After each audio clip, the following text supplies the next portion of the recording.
जिस तरह से लगातार सोनिया गांधी से पूछताछ हुई, जांच चल रही थी उसके बाद। देखिए, प्रतिरोध की आशंका थी, कानून व्यवस्था का सवाल है। वैसे स्थिति में दिल्ली पुलिस को एहतियाती कदम उठाने पड़ेंगे और मुझे लगता है इसमें अप्रत्याशित कुछ भी नहीं है।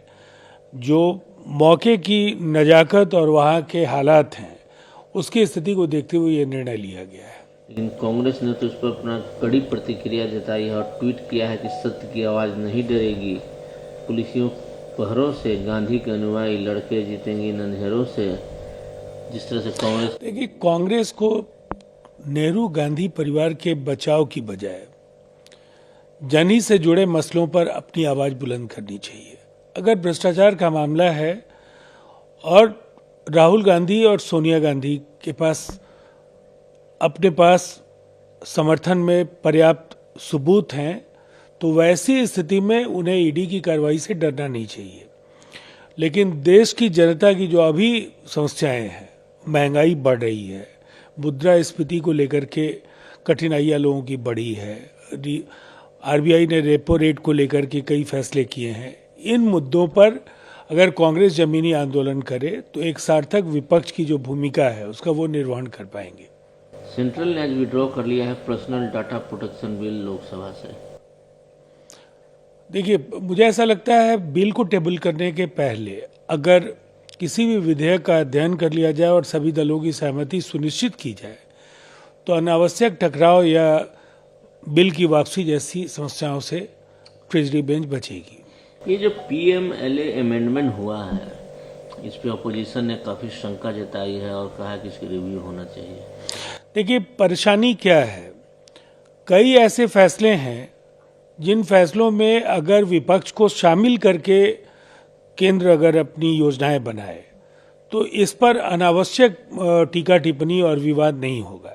लेकिन ये एक तरफा कई घोषणाएं और कई तरह के जो फैसले हैं, उससे विपक्ष की चिंताएं काफ़ी हद तक वो ज़्यादा मुखर होती हैं और उससे संसद का समय भी बर्बाद होता है। आम आदमी पार्टी और जेएमएम ने मार्केटर को आपको समर्थन देने की बात कही है। देखिए, इन्होंने जो भी फैसला किया हो, सबको अधिकार है, लेकिन जिस तरीके का जो समीकरण बनता दिख रहा है उसमें विपक्ष के लिए कोई संभावना वहाँ नहीं दिख रही है। एनडीए के उम्मीदवार की जीत सुनिश्चित है।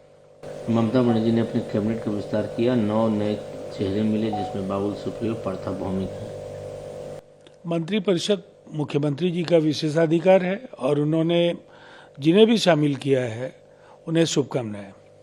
राहुल गांधी कहते हैं कर्नाटक के अपने वर्कर से कि 2023 की तैयारी कीजिए और भाषा जो है ना अलग नहीं बोलिए, यहीं की भाषा बोलिए और एक साथ होकर काम कीजिए।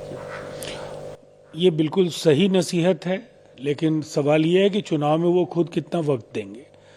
जो कर्नाटक के चुनाव होंगे उस चुनाव में राहुल गांधी की भूमिका कांग्रेस के कार्यकर्ताओं के लिए और चुनाव अभियान की दृष्टि से बेहद अहम है।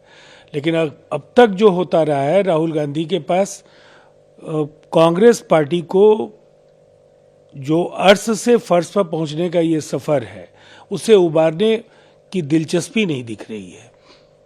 राहुल गांधी ये कहते हैं कि कांग्रेस गवर्नमेंट यूनाइट करती है लोगों को, क्रिएट करती है हारमोनी स्टेट में, लेकिन बीजेपी के लोग डिवाइड करते हैं, लोगों को स्प्लिट कराते हैं, सब काम करते हैं। सवाल है उनकी बात जनता अगर समझ नहीं पा रही है तो फिर उन्हें समझाने के लिए उन्हें किसी बेहतर तकनीक की जरूरत होगी।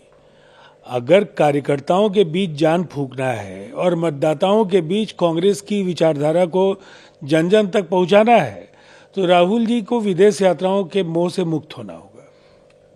यूएस की जो स्पीकर नैंसी पेलोसी ताइपेई से डिपार्ट कर गई हैं और कह रही हैं कि कभी भी यूएस ताइवान को अबेंडन नहीं करेगा।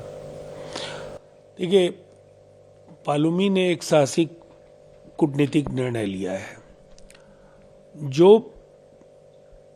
चीन और ताइपे के संबंध हैं और उसमें अमेरिका ने एक बड़ा पॉलिटिकल स्टैंड लिया है, एक बड़ा डिप्लोमेटिक स्टैंड लिया है, इसके दूरगामी नतीजे होंगे और चीन की गिदड़ भभकी को एक तरह से अमेरिका ने नकार दिया है। तो ये चीन को सही अर्थों में जो उनकी अब तक गिदड़ भभकी की आदत रही है, उनको उसी जुबान में जवाब मिला है।